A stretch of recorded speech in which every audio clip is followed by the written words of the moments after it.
Bonjour à tous, j'espère que vous vous portez bien. C'est vrai que ça fait un moment que nous n'avons pas produit d'analyse diffusée, etc. sur les thématiques du moment, sur les questions d'analyse prospective. Mais effectivement, il y avait des activités assez chronophages qui nous ont empêché peut-être de produire, enfin en tout cas d'enregistrer du moins, même si on continue toujours à produire, à écrire.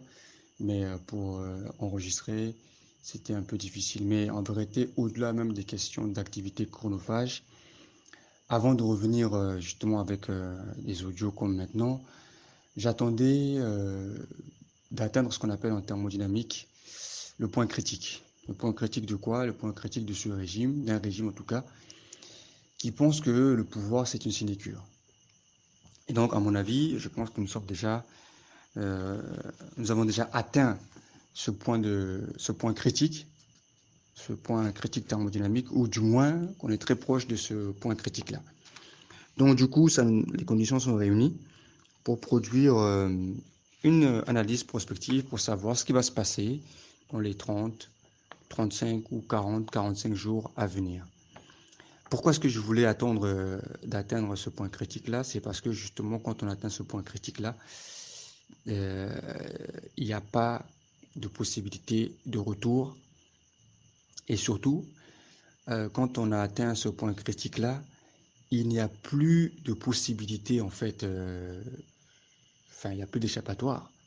Il n'y a plus de possibilité pour le pouvoir d'avoir des solutions, on va dire, positives ou bien supportables. C'est-à-dire que chaque fois, c'est les pires qui peuvent se présenter, c'est le cas. Donc, on va essayer d'analyser de ce qui va se passer dans les 3, 4, 5, 6 semaines à venir au plus tard. Mais en vérité, ça sera beaucoup plus réduit que cela.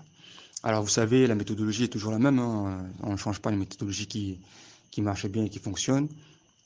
Une méthodologie qui est axée sur deux voies, deux accès. D'abord, il y a le fait de relever des certitudes relatives et les impacts probables qui sont liés. Et dans un deuxième temps, relever des incertitudes déterminantes avec leurs conséquences éventuelles. Donc, le tout, c'est pour essayer de mitiger et d'avoir une analyse la plus proche de la réalité. Alors, pour notre analyse prospective pour ce mois de mai, puisqu'il faut que nous sommes aujourd'hui le 21 mai 2022, on va s'appuyer sur deux entrées. La première entrée concerne ce que j'ai appelé les fragilités, des fragilités structurelles mais qui sont aggravées par une conjoncture défavorable au pouvoir. Ces fragilités, ils sont au nombre de trois. Elles sont au nombre de trois. Une fragilité militaire, une fragilité financière et une fragilité macroéconomique. Alors, ce qui concerne la deuxième entrée, c'est ce que j'ai appelé les éléments déclencheurs. Il y a deux éléments déclencheurs qui vont nous aider dans notre analyse prospective. Premier élément déclencheur, c'est un élément qui est connu, qui est palpable, qui est prévisible, c'est la question du troisième mandat. Le troisième mandat, ce sera un élément déclencheur. On va expliquer un peu plus tard pourquoi est-ce que on considère cela comme un élément déclencheur. Le deuxième élément déclencheur, lui, est beaucoup moins palpable, beaucoup moins compréhensible. C'est ce que le philosophe libano-américain Nassif Taleb, appelle le signe noir. Donc le signe noir, pour résumer de façon schématique, c'est un événement rare, pas prévu, imprévisible, vraiment extrêmement rare, qui se produit, mais dont les conséquences sont considérables pour l'histoire. Donc ça veut dire qu'il change considérablement, qu'il bouleverse l'histoire. Donc c'est un élément qui n'est pas prévu.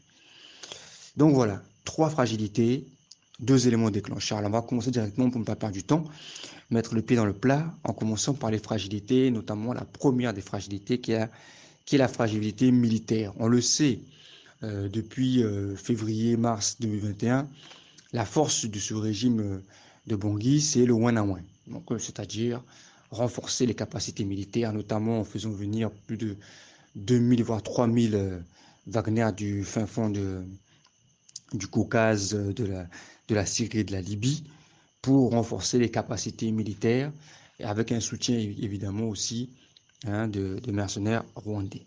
Mais le contexte actuel a changé, parce que si on voit la situation dans laquelle nous nous trouvons aujourd'hui, à la date du 21 mai 2022, on se rend compte que depuis 6 jours, il n'y a plus de PGA. Il n'y a plus de primes de déploiement. Il n'y a plus de fonds pour le carburant. Il n'y a plus de fonds pour les munitions. Il n'y a plus de soutien logistique et d'effectifs de la part des Wagner. Situation complètement chaotique aujourd'hui au niveau des FDSI, Forces de Défense et Sécurité Intérieure. En plus de cela, les troupes sont mal commandées. Elles sont mal commandées parce que les commandants, enfin les chefs de bataillon ou chefs de compagnie qui sont à la tête de ces unités de combat, ce sont des gens qui, il y a 3 ou 4 ans, étaient encore des sous-officiers.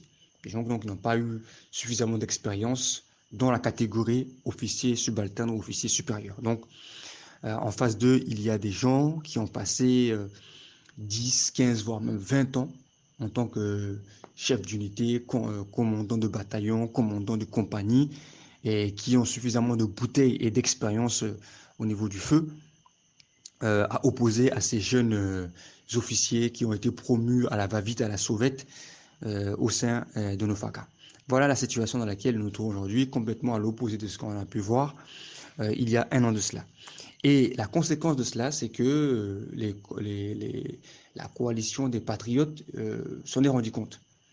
Et on le voit ici et là, même si évidemment au niveau des médias officiels, on n'en parle pas beaucoup, mais il y a une recrudescence des théâtres d'opération, des combats dans l'arrière-pays, que ce soit dans la Vakaga, le Omomu, la Haute-Koto, la Basse-Koto, l'Ouam, l'Ouam-Pende, la Waka, la Limpende, l'Ouam-Fafa, l'Ombela-Poko, enfin bref, un peu partout, on voit des zones rouges qui se signalent à cause des combats. Et ça, on peut le juger également à travers les rapports qui sont envoyés au ministère de l'administration territoriale, où les préfets et sous-préfets font des rapports qu'ils envoient à leur ministre de tutelle et qui parlent justement de ces accrochages-là. On le voit également à travers le mouvement des populations. Il y a des populations qui fuient en masse. Et ces fuites des populations, c'est simplement la marque qu'il y a des combats de plus en plus denses, de plus en plus dangereux. Et cette recrudescence, on le voit, a des conséquences justement pour nos FACA. Des FACA qui sont, comme je l'ai dit, qui sont mal commandés, mais également qui sont mal formés, et mal équipés, mal outillés. Et il y a un grand nombre de FACA qui sont blessés, certains qui sont morts au combat, comme les enfants soldats qui défraient la chronique. Il y a beaucoup de FACA qui sont portés disparus, et également des FACA qui ont été pris en otage. Et la réaction du chef d'état-major des armées, le général Zéphirin Mamadou, où il attaque les médias, il attaque les citoyens qui s'expriment dans la sphère des réseaux sociaux en disant que tout ce qu'ils disent c'est faux, qu'il n'y a pas de combat, qu'il n'y a pas d'otages, que c'est faux. Ce qu'on raconte, c'est des histoires. Ce sont des histoires, même si les maires, même si les députés, même si les sous-préfets, même si les organisations des Nations Unies, même si les ONG nationales et internationales le relèvent, même si la MINUSCA dans ses rapports en parle, le général Zéphirin Mamadou dit que tout ceci est faux. Mais justement, en disant que c'est faux, il ne fait que confirmer le fait qu'effectivement, c'est la réalité. Et comme on l'a vu, il y a une recrudescence, bien sûr, des combats, mais il y a un changement. Je pense qu'on l'avait déjà signalé dans un audio précédent, enfin en tout cas dans des audios différents précédents, où on a vu que la coalition des patriotes pour le changement ont justement procédé à un changement dans leur stratégie. Alors au lieu de progresser en allant sur le terrain, en gagnant du terrain, en gagnant des villes, maintenant ils ont préféré adopter une stratégie d'attrition. Donc c'est-à-dire que ils vont s'employer à user, mais vraiment user jusqu'à la corde, les forces du trio FACA, Requin, Wagner. Ils vont user leurs forces et ils vont user également leurs réserves. Alors à ce niveau-là, dans cette guerre d'attrition ou guerre d'usure, il va se passer quelque chose. Et ce quelque chose-là sera déterminant. C'est-à-dire que dans 4 villes, on ne va pas nommer ces 4 villes-là, mais je pense que ceux qui ont un peu du jeu vont savoir de quelle ville on parle. Mais il y a 4 villes. Quand une de ces 4 villes sera attaquée, je dis bien attaquée, je ne parle pas d'être gagnée ou bien récupérée par la coalition des patriotes. Quand une de ces 4 villes ne sera qu'attaquée, ce qui va se produire, c'est que 2 semaines plus tard, Bangui va tomber. Ça, je veux dire, ça c'est mathématique, c'est même pas parce que je le souhaite ou quoi, c'est juste mathématique. C'est-à-dire que quand une de ces 4 villes stratégiques vont tomber, ce qui va se passer, on va se retrouver dans la même situation que l'Afghanistan avec les talibans qui ont lancé leur dernière offensive qui a fait tomber le régime pro-américain. Et pourquoi est-ce qu'à l'époque, l'armée afghane, qui pourtant était suréquipée par l'OTAN, suréquipée par les États-Unis avec du matériel de première catégorie, avec une formation à la pointe, etc., pourquoi est-ce que l'armée afghane s'est effondrée sur elle-même? C'est parce que déjà, il y avait un niveau de corruption tellement élevé, il y avait le moral des troupes qui était vraiment dans les chaussettes, ce qui fait que les officiers supérieurs et subalternes, en fait, ont négocié avec les talibans pour dire, écoutez, nous savons que vous allez prendre le pays, nous, on veut sauver notre peau. Donc, ce qui va se passer, on va vous ouvrir le passage, on ne va pas combattre, on va donner consigne à nos hommes, même certains, de se rallier à vous, mais la seule condition qu'on vous demande, c'est de nous laisser en vie. Et c'est exactement ce qui va se passer. Quand une de ces 4 villes de province sera attaquée, ça sera le signal pour les officiers supérieurs. Ils vont comprendre qu'effectivement, là, ils ont définitivement perdu la partie. Ils ne peuvent plus gagner. Donc, chacun maintenant va chercher à sauver sa peau. Ils vont aller négocier avec la coalition des patriotes pour sauver leur peau. Et en l'espace de 15 jours, vous allez voir la coalition des patriotes qui va se retrouver à Bangui. Sans combat, le pays va tomber. Le régime va tomber. Ça, je vous le dis, la garantie. Donc, suivez de près ce qui se passe actuellement en province, même si c'est vrai, Radio Centrafrique, Télévision Centrafrique n'en parle pas. Suivez de près. Ça, je vous garantis que c'est ce qui va se produire. Ça, c'est pour la première fragilité, qui est la fragilité militaire. Deuxième fragilité, c'est une fragilité financière. Alors, là, je donne la parole directement au ministre des Finances, Hervé Doba, qui nous le dit de façon ostensible, de façon audible, de façon crédible et de façon claire et limpide, que les caisses de l'État sont vides. Il n'y a plus d'argent. Parce que, premièrement, nous n'avons plus d'appui budgétaire, nous n'avons plus de facilité élargie de crédit, nous avons consommé une grande partie de notre budget pour l'année 2022, nous n'avons pas suffisamment de ressources propres, ne serait-ce que pour assurer le train de vie de l'État. Et, pire des pires, nous sommes maintenant entrés dans la période dans laquelle il faut rembourser les presque 2000 milliards du RCPCA. On nous a donné de l'argent, ce n'était pas un don, c'est qu'on devait faire des investissements qui devaient être rentables et justement la rentabilité devait nous permettre de rembourser ces bailleurs-là. Et là, on est dans cette période-là, il faut rembourser. Donc, clairement, les caisses sont vides, il n'y a plus d'argent. Alors, le premier réflexe des gens, c'est de dire il n'y a plus d'argent, donc ça veut dire que on ne pourra pas payer les salaires des fonctionnaires, on ne pourra pas payer les pensions, on ne pourra pas payer les bourses des étudiants, etc., etc. Et par conséquent, ça va produire des mouvements sociaux, etc. Mais là, je vous arrête automatiquement. Touadéra a pris le soin de placer les chefs des syndicats les plus influents, soit au Conseil économique et social, dans des cabinets, dans des postes, etc. Il a fait avec les syndicalistes, avec certaines organisations de société civile, avec les leaders jeunes, avec les leaders femmes. Donc, de ce côté-là, il s'est assuré qu'il n'y aura pas de contestation de la part des grosses entités de la société civile, des syndicats, etc. Donc ça, c'est... Malheureusement, il a fait aux dépens des fanatiques du MCU.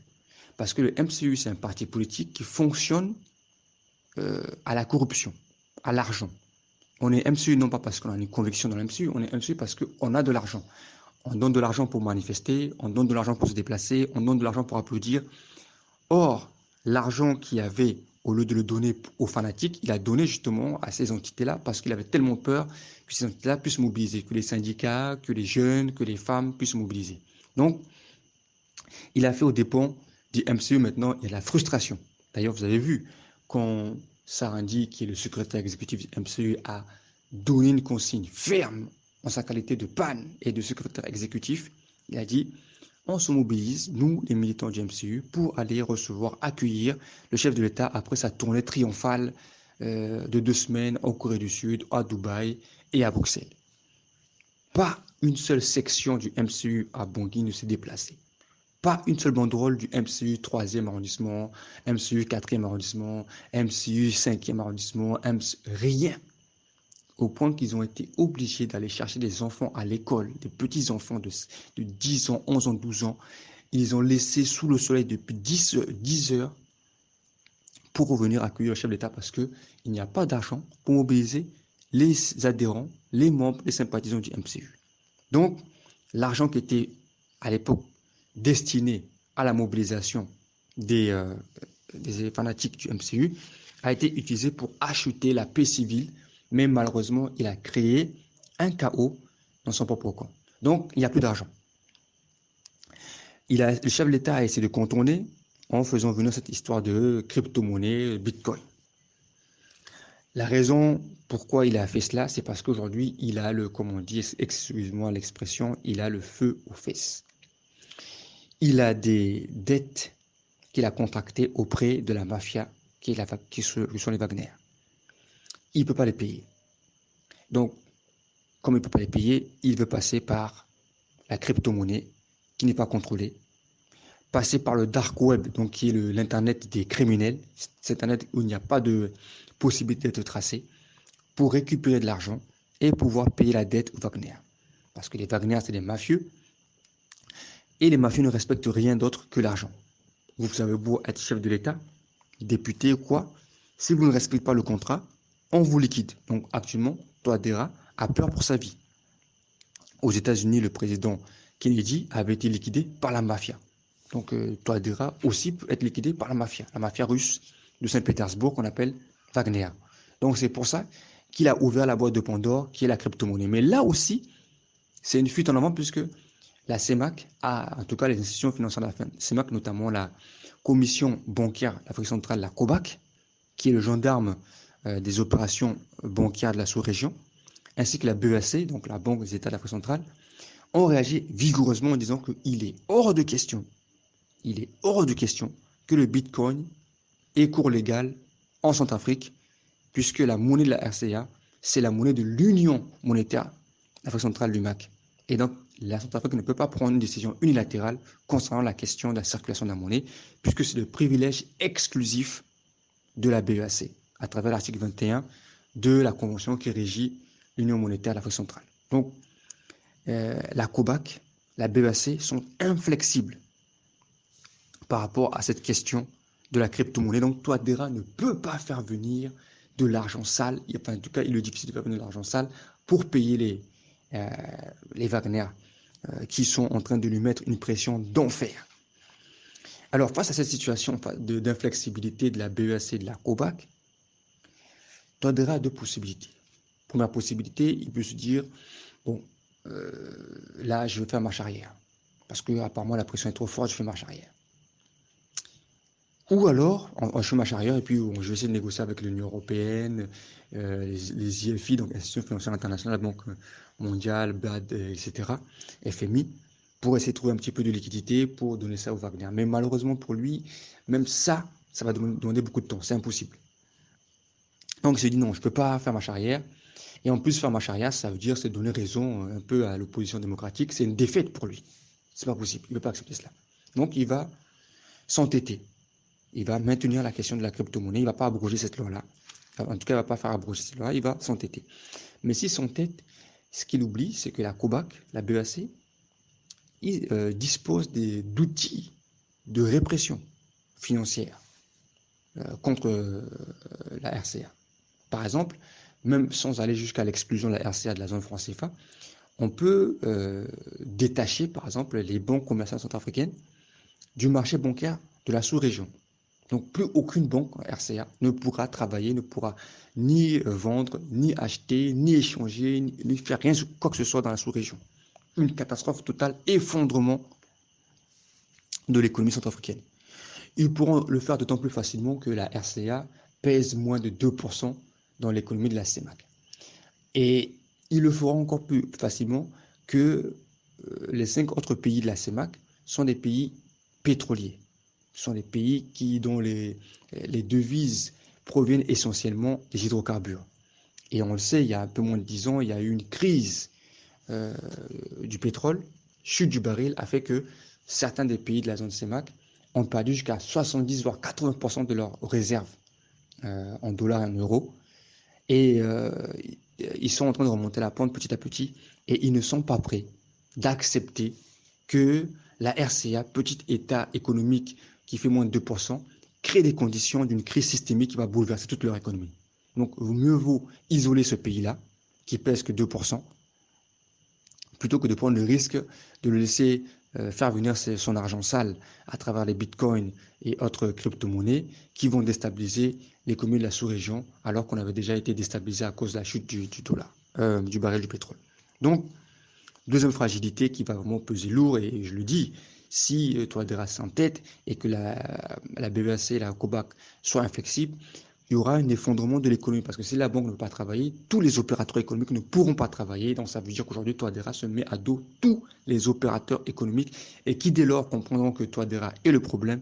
Et dans ce cas, ils sont prêts à financer même une insurrection. Je ne parle pas forcément d'une insurrection armée, mais ça veut dire que dès qu'on annoncera opération casserole, opération ville morte, opération manifestation grève, les opérateurs économiques qui sont lésés vont financer. On l'a vu au Venezuela, ce sont les opérateurs lésés qui ont financé ces grands mouvements. On a vu des millions de personnes qui sont sorties à l'époque de Hugo Chavez et encore aujourd'hui à l'époque du président Maduro. Donc, deuxième fragilité, la fragilité financière. Troisième fragilité, c'est une fragilité qui a trait à la macroéconomie et plus précisément à la question de l'inflation. Vous avez tous vu comment le ministre de l'énergie, celui que j'appelle on appelle ça la carpe, tellement le type est muet, on ne connaît même pas le son de sa voix, il ne parle jamais, il ne sait pas parler, il n'a pas de charisme. Je crois qu'il a autant de charisme qu'un filet d'eau froide. Donc, il y a la semaine dernière, le ministre de l'énergie, Arthur Piri, a été obligé de sortir de son mutisme pour s'exprimer sur la question de l'inflation. Parce qu'on se rappelle que quand les 7 et 8 mai, la COSIPAC a appelé à faire un concert de casseroles, les gens sont sortis massivement à cause de la question de l'inflation, des prix des produits de première nécessité, notamment la question de transport, la question donc de l'essence. Et bon, évidemment, il a sorti des explications alambiquées qui n'ont ni tête ni queue. Bon, en fait, ça n'a pas d'importance ce qu'il raconte, comment il explique ça, même si c'est du n'importe quoi. Mais ce qui est important, c'est qu'il a été obligé de sortir de son mutisme. Ça veut dire que cette sortie-là du bois montre que c'est une question qui est sérieuse, qui est prise au sérieux au sein du pouvoir de Bangui. Or, une partie de l'inflation dans laquelle nous nous trouvons a son origine dans la guerre qui se déroule actuellement en Ukraine. Guerre d'ailleurs soutenue, guerre d'invasion de l'Ukraine par la Russie, soutenue par le régime de Bangui. Alors c'est quand même étonnant que vous soutenez une invasion qui produit des conséquences catastrophiques pour l'économie et vous plaignez de cela. Donc, comme je disais, une des raisons de l'inflation doit également être trouvée par rapport à la situation de guerre en Ukraine.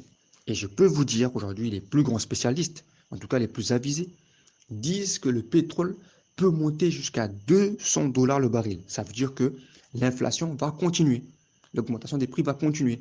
Or, Arthur Piri n'a ni l'expérience, ni les compétences, ni l'intelligence pour pouvoir juguler cette explosion exponentielle de l'inflation RCA. Il ne peut pas. Et s'il y a inflation, ça veut dire qu'il y a colère des consommateurs, il y a colère qu'on appelle ça, des opérateurs économiques. Enfin, voilà. C'est-à-dire qu'il y a, c'est l'impasse. Ça, c'est une autre fragilité qui va mettre à mal le pouvoir de Bangui. Voilà pour les trois fragilités qu'on peut signaler qui vont nous aider justement à essayer de déterminer une prospective. Donc, à côté de ces trois fragilités, nous avons signalé qu'il y avait deux éléments déclencheurs. Le premier est connu, je l'ai dit, c'est la question du troisième mandat. Touadéra sait qu'aujourd'hui, il est piégé. Il a fait venir des criminels qu'on appelle Wagner. Il a créé des milices criminelles qu'on appelle les requins ou les Balaka pro-Touadéra qui ont commis des crimes contre l'humanité, des crimes de génocide, des crimes de guerre, des crimes économiques. Et il sait qu'il ne peut pas échapper à la CPI. Donc pour lui, la question du troisième mandat, c'est une question de vie ou de mort. C'est-à-dire qu'il ne s'imagine pas dormir en prison à La Haye. La seule solution pour lui, c'est de rester au pouvoir, coûte que coûte, pour avoir la protection de l'immunité en tant que chef d'État. Donc, quoi qu'il arrive, il a obligation de faire en sorte que le changement de constitution lui ouvre la voie à un troisième mandat. Donc, quand il va annoncer cette proposition, le changement de troisième mandat sera annoncé, ce qui va se produire au niveau des militaires, ça sera un cadeau. Pas des militaires, mais de la coalition des patriotes, ce sera un cadeau pour eux. Ils vont dire, ah, c'est exactement ce dont on avait besoin. Parce que hier, on nous appelait rebelles, putschistes, etc. Mais aujourd'hui, nous avons une raison valable de nous opposer, même avec les armes, contre ce régime-là. Et ceux qui hier étaient contre la coalition des patriotes pour le changement, même sans être d'accord avec l'action armée, vont tout simplement détourner le visage à gauche quand l'action se passera à droite. Et si effectivement ils réussissent dans leur opération, alors il n'y aura pas d'applaudissements, mais on va dire non, bon d'accord, vous avez fait ça, mais vous l'avez destitué par la force des armes, mais on vous donne allez, 2 mois, 3 mois, 6 mois pour revenir à l'ordre constitutionnel. C'est ce qui va se passer. Personne ne va le pleurer. Personne ne va le pleurer parce qu'il aura mis en avant cette question de troisième mandat. Donc, ce sera du pain béni. Ce sera le meilleur argument pour la CPC. Deuxièmement, pour les institutions internationales financières, que ce soit de la sous-région ou bien des institutions de Bretton Woods, ça sera une confirmation que Touadéra n'est pas un homme raisonnable. Il est intelligent, mais il n'est pas raisonnable. Et qu'il s'entêtera, quoi qu'il arrive, non seulement par rapport à la crypto-monnaie, mais ensuite, en voulant se pérenniser, donc ça veut dire qu'il voudra faire de la République centrafricaine, non pas un no-man's land, mais le fief, le sanctuaire du crime organisé. Donc ça ne sera pas acceptable. Donc du coup, ils vont davantage mettre la pression, donc le fragiliser avec cette histoire de troisième mandat, ça ne passera pas. Et il ne peut pas trouver de solution avec cette histoire de troisième mandat. Et évidemment, tous les opérateurs économiques qui sentent que ce régime-là, qui n'arrive pas à juguler l'inflation, qui n'est pas raisonnable donc et qui provoque des sanctions qui sont subies par eux, les opérateurs économiques, vont dire bon, c'est encore mieux de se débarrasser de lui plutôt que de le subir encore un troisième mandat. Déjà, on a la première année de son second mandat, on n'en peut plus. Alors, imaginez un troisième mandat. Donc, avant cela, on avait 3 équations distinctes, à plusieurs inconnues chacune. Là, en annonçant cette histoire de troisième mandat, Touadéra transforme 3 équations distinctes à plusieurs inconnues on appelle ça, en un système d'équations multiples à plusieurs inconnues. Donc, ça veut dire qu'il va être obligé de résoudre en même temps plusieurs équations à plusieurs inconnues. Il ne peut pas le faire. Il ne peut pas le faire, c'est pas possible. Il n'a pas les moyens techniques de résoudre ces 3 fragilités en même temps. Ni les moyens techniques, ni les hommes, ni le temps, ni l'argent. Il n'a pas les capacités. Ça, c'est pour le premier déclencheur. Mais le premier déclencheur, c'est bien d'en parler, mais après, il faut essayer de voir dans le temps comment est-ce que ça pourrait s'agencer. Alors, comme on disait, Touadéra a obligation d'agir vite, parce que lui se dit, plus j'attends pour changer la Constitution, plus la situation, plus la conjoncture sera défavorable. Et plus la situation est favorable, plus les choses se dégradent, plus les députés vont demander un paquet d'argent important. Donc, plus ils vont donner gourmand. Ils vont dire, écoutez, monsieur le président, actuellement, nous, on vous demande 10 millions pour pouvoir changer la constitution, chacun. Bon, mais demain, la situation économique va être épouvantable, sera dégradée. Ils vont dire, non, 10 millions, c'est passé. Qu'est-ce qu'on va faire avec 10 millions? Non, nous, on demande 20 millions. Déjà, 10 millions, ça veut dire que Touadéra doit mobiliser 1 milliard. Il n'a pas 1 milliard. Il ne peut pas trouver 1 milliard aujourd'hui. Il se casse la tête pour trouver 1 milliard. Alors, imaginez si demain on dit 20 millions. 20 millions, ça veut dire qu'il faut trouver 2 milliards pour 3 milliards. Impossible. Donc, pour lui, c'est une question de vie ou de mort. Il faut qu'il le fasse maintenant. Alors, la question, c'est de savoir, est-ce que cette proposition de changement de constitution va se faire avant le mois de mai, avant la fin du mois de mai, ou bien dans la première quinzaine du mois de juin? Alors, si ça se fait avant la fin du mois de mai, comptez maximum 2 semaines. entre 10 et 15 jours pour la fin du régime Touadéra. Je m'explique. Quand la COSIPAC avait annoncé l'opération concert de casserole les 7 et 8 mai 2022, on a vu comment le régime était dans tous ses états.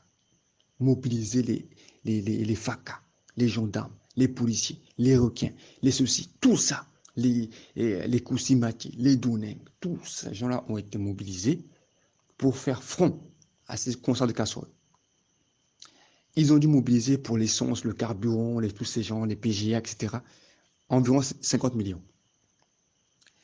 À supposer que le chef d'État annonce qu'il y a une proposition de changement de constitution qui est sur la table de l'Assemblée nationale. Du coup, la COSIPAC, comme tous les gens, comme tous les acteurs de la société civile qui s'opposent au troisième mandat, ils ne feront pas un jour ou 2 jours de contrat de casserole, mais ils feront au moins une semaine, voire 2 semaines. Un jour, c'est 50 millions que Touadéra doit débourser pour pouvoir essayer de contrer. Une semaine, c'est 350 millions. En face, les gens n'ont rien à débourser. Ils ont juste à prendre une casserole, 2 casseroles et le taper dessus. C'est tout. Lui doit dépenser 350 millions pour une semaine. 350 millions. Imaginez-vous, hein. 700 millions, presque 1 milliard. Et encore, quand on va arriver au 3e ou 4e jour, il va se rendre compte qu'il faut davantage de moyens. Donc, ça sera 100 millions par jour qu'il doit débourser. C'est-à-dire qu'il va débourser 1 milliard, voire 2 milliards pour pouvoir empêcher le concert des casseroles qui vont le chasser. Donc, quand il va annoncer cette histoire de troisième mandat, quand ça va être déposé à l'Assemblée, je peux vous garantir que le jour où c'est officiel, comptez 15 jours pour que ce régime tombe. Parce que juste avec les casseroles, il va craquer. Deuxième élément déclencheur qu'on a signalé, c'est ce que le philosophe libano-américain appelle le signe noir, donc l'événement improbable qui se produit mais qui bouleverse tout. Cet événement improbable, on peut donner l'exemple de la Tunisie, sous le président Ben Ali, Zine Abidine Ben Ali, qui en 2010 a dû subir un événement qu'on appelle signe noir à travers le jeune Tunisien qui s'appelle Mohamed Bouazizi. Mohamed Bouazizi, c'était un vendeur ambulant. Il vendait des tomates, des carottes, des pommes, etc. Mais chaque fois, il se faisait embêter par les autorités policières qui lui confisquaient ses biens, qui lui demandaient des pots de vin, mais il n'avait pas les moyens.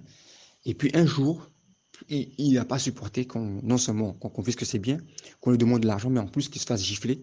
Il a dit, bon, mais déjà, si je ne peux même pas arriver à vendre des pommes pour me nourrir, ça sert plus à rien que je vive. Il a pris de l'essence, il s'est versé dessus, une allumette, il s'est immolé. À la suite de cette action, c'est vrai que c'est absolument écœurant, mais qui peut paraître anodine, ça a créé des rébellions dans la ville de Sidi Bouzid, qui est une province de Tunisie, et qui s'est répandue dans toute la Tunisie. Et quelques mois plus tard, 2 mois après, Ben Ali était à terre, était chassé de la Tunisie. Donc c'est un événement qui n'était pas prévu, qui paraît anodin, et voilà comment il a été chassé. Vu la tension actuelle dans le pays, avec les 3 fragilités que j'ai soulignées, on n'est pas à l'abri d'un geste. C'est-à-dire que l'arrestation qu'il ne fallait pas faire, la personne qu'il ne fallait pas blesser, la personne qu'il ne fallait pas tuer, la personne qu'il ne fallait pas renverser. Il faut juste quelque chose comme ça qui va être un déclencheur et qui va accélérer justement la chute de ce régime. Là, le pire des scénarios pour Touadéra, c'est une combinaison des deux. C'est-à-dire qu'il annonce le 3e mandat, que c'est au niveau de l'Assemblée nationale. L'Assemblée nationale va essayer de discuter dessus. Et qu'en plus de cela, il y a un signe noir qui se produit et qui bouleverse la donne et qui accélère les choses. Donc, en résumé, pour finir par rapport à cette perspective, on peut dire que aujourd'hui, entre le 10 et le 30 juin, ce régime va disparaître. Au mieux, si Touadéra arrive vraiment à jouer fort, il a vraiment la chance incroyable, ça veut dire que c'est la formule du régime qui va changer, mais lui va rester. Mais ses chances sont vraiment minces. Mais ou carrément le régime va disparaître parce que la conjoncture actuelle ne lui permet pas de s'en sortir. Alors, on va résumer rapidement pour terminer avec ce vocal-là. Premièrement, les acteurs, enfin pas premièrement, en tout cas, premiers acteurs qui vont être importants dans cette histoire d'affaires d'analyse productive, ce sont euh, les membres de la coalition des patriotes.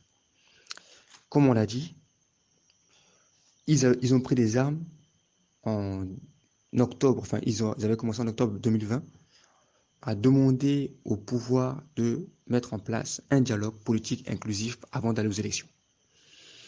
Ils ont fait confiance à la CEAC, à la CIRGL. Ils ont même stoppé leurs attaques en espérant que la CEAC et la CIRGL vont faire entendre raison à Touadéra pour qu'il y ait un dialogue politique inclusif afin qu'on trouve une solution pacifique, politique.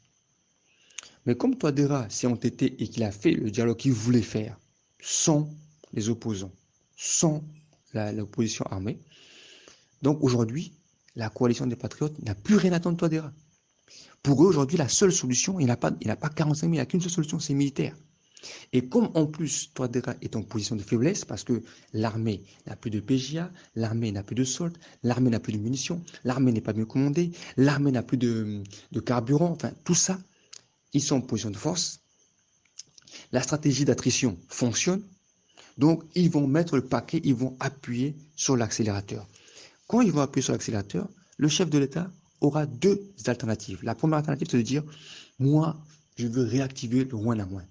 Sauf qu'il n'a plus les moyens d'activer le one à one. Et s'il veut riposter, ce qui va se passer, c'est qu'il va multiplier les pertes en vie humaine au niveau de nos FACA. Multiplication des pertes, otages, blessés, morts, disparus, ça va multiplier les désertions et ça va multiplier les ralliements officiels ou officieux à la coalition des patriotes. Donc là, s'il fait ça, il va créer les conditions pour une mutinerie contre lui. Ou alors, face à l'attaque, à la montée en puissance de la coalition des patriotes pour le changement, il peut se dire, bon, j'ai pas les moyens de riposter, j'ai plus les moyens du moins à moins, je vais juste rester comme ça et on va voir comment les choses vont se passer. Mais s'il fait ça, le message qu'il envoie à la coalition, c'est de dire, j'ai plus les moyens, je peux pas vous riposter, je peux pas vous tenir tête, je suis coincé. Et là, c'est un boulevard qu'il leur offre. Donc, il va chuter. Dans un cas, il va chuter rapidement. Dans un cas, il va chuter lentement, mais dans les deux cas, il chute. Deuxième acteur important qui va faire que ce régime-là sera en très grande difficulté et va disparaître entre le 10 juin et le 30 juin, ce sont les institutions financières de la sous-région, donc de la CEMAC, notamment la COBAC, la Commission bancaire de l'Afrique centrale, et la BEAC. Comme je l'ai dit, ces institutions financières sous-régionales seront inflexibles sur la question de la crypto-monnaie, la question du Bitcoin. Au niveau de la CEMAC, ils vont tout faire pour que Touadéra cède. Donc, ils vont lui dire, tu arrêtes avec cette histoire de crypto-monnaie. S'il refuse, s'il s'entête, parce qu'il y a deux solutions, soit il s'entête, il dit non, moi je ne peux pas, parce que j'ai besoin d'argent, j'ai besoin de l'argent sale pour pouvoir payer les Wagner. Si je ne les paye pas, ils me tuent. Et si j'ai pas d'argent pour payer les gens du MCU, ils ne pourront pas me défendre le projet de troisième mandat. Parce que j'ai besoin des militants. C'est vrai que j'ai réussi à neutraliser certains opposants, certaines sociétés civiles, certains syndicats. Mais maintenant, c'est ma base qui est fâchée parce que je ne devrais pas donner à manger. Et il me faut de l'argent. Que ce soit l'argent sale ou l'argent quoi, moi j'ai besoin d'argent. Donc moi je m'entête, je continue avec cette histoire de crypto-monnaie. S'ils sont tête, la réponse de la sous-région sera cinglante. C'est-à-dire qu'on va déconnecter les banques commerciales de la RCA, du système interbancaire de la COBAC, donc de l'Union monétaire d'Afrique centrale de l'UMAC. Et là, ça sera l'effondrement en une journée de l'économie centrafricaine. L'effondrement. Effondrement total. Donc, effondrement, ça veut dire que les acteurs et opérateurs économiques vont se coaliser pour le chasser. Ça, je peux vous garantir qu'ils vont payer des gens pour que les gens se soulèvent contre lui. Ça, c'est au cas où ils s'entêtent. S'ils ne s'entêtent pas, il se dit, bon, je recule parce que là, c'est pas possible. Et je vais trouver une autre solution pour pouvoir payer les Wagner. Mais une solution dans l'immédiat, c'est pas possible.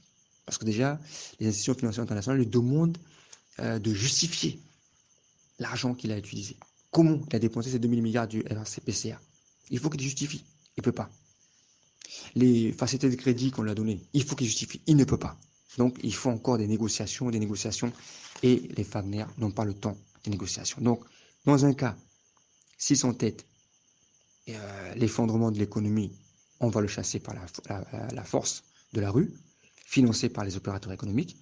Dans l'autre cas, si il fait marche arrière, ça sera une défaite pour lui. Et par contre, dans ce cas, ce n'est pas la rue, mais ce sont les Wagner qui vont lui faire la peau. Dans le cas, vous avez vu qu'il va chuter. Il chute de mort violente. De l'autre cas, il pourra s'échapper, mais voilà, ce sera la fin de son régime. Troisième acteur important, et là c'est pareil, hein, je veux dire, au niveau du timing, entre le 10 juin et le 30 juin. C'est le même timing. Enfin, comme je disais, troisième acteur, ce que j'appelle moi l'opposition civile. Dans l'opposition civile, j'ai inclus bien sûr l'opposition démocratique politique. Certaines entités de la société civile qui sont restées radicalement opposées à un régime de Bangui. J'ai inclus également les mouvements citoyens du type CDS du professeur Akandi. J'ai inclus également les opérateurs économiques, évidemment, qui ont été floués, etc. Et ceux-là vont continuer à mettre la pression. C'est-à-dire que à partir du 28 mai, puisque c'est la date qui a été donnée, à partir du 28 mai, vous allez voir des recrudescences, des opérations casseroles. Et comme je l'ai dit, vu la conjoncture, vu les trois fragilités que nous avons citées, ces entités de l'opposition civile vont faire en sorte que les concerts de casseroles soient les plus longs possibles. Parce que comme on l'a dit, une semaine, Touadéra doit dépenser 350 millions pour essayer de contrer. 2 semaines, il doit dépenser 1 milliard. Donc eux, ils ont intérêt à justement à multiplier ces concerts de casseroles, à dénoncer, etc. Alors face à cela, Touadéra aura deux options. Première option, c'est de réagir. Voilà, moi je peux pas, même s'il faut que je vide toutes les caisses de mes comptes bancaires pour bloquer ça afin que je reste au pouvoir, il va le faire. Mais en faisant cela, il crée les conditions pour créer ce qu'on appelle le signe noir. Donc l'événement improbable qui se produit et qui va bouleverser le reste de l'histoire. S'il réagit, c'est ce qui va se produire. Fatalement, parce qu'il va créer les conditions. Mais s'il ne réagit pas, dans ce cas, il crée un boulevard pour cette opposition civile de dire voilà, le gars n'a plus les moyens, donc on va monter crescendo et en l'espace de une semaine, Touadéra peut chuter. Son régime peut chuter. Donc à partir du 28 mai, comptez 10 jours, à maximum 15 jours. Donc ça veut dire qu'on va arriver autour du 10 juin, il n'y aura plus de régime Touadéra. Donc en résumé, vous voyez que on arrive actuellement dans le point critique. Toutes les solutions qui sont à Touadéra, c'est ou bien il chute tout de suite, ou bien il chute dans tout de suite plus une seconde. C'est le seul choix qui vous reste. Donc voilà à peu près la perspective. Donc nous, on reste alerte. Comme on l'a dit, on voit un peu l'évolution des événements en province. On va voir une des 4 villes en question là. Donc on n'a pas cité les noms. On va voir la réaction de la COBAC et la réaction de Touadéra lui-même. On va voir également, comment on appelle cela, la réaction des institutions financières internationales. Et on va voir maintenant le timing aussi de l'annonce de la question du troisième mandat. Donc on va observer tout cela et puis on va essayer de voir si effectivement, entre le 10 juin et le 30 juin, les choses vont s'accélérer. Donc pour moi, je pense que avec peut-être une marge d'erreur peut-être de 10 jours, c'est terminé. Donc là, clairement, c'est terminé. Donc nous, aujourd'hui, on reste dans notre trou et on regarde les choses. Parce qu'il n'a plus de possibilité aujourd'hui pour s'en sortir. Voilà, je vous remercie.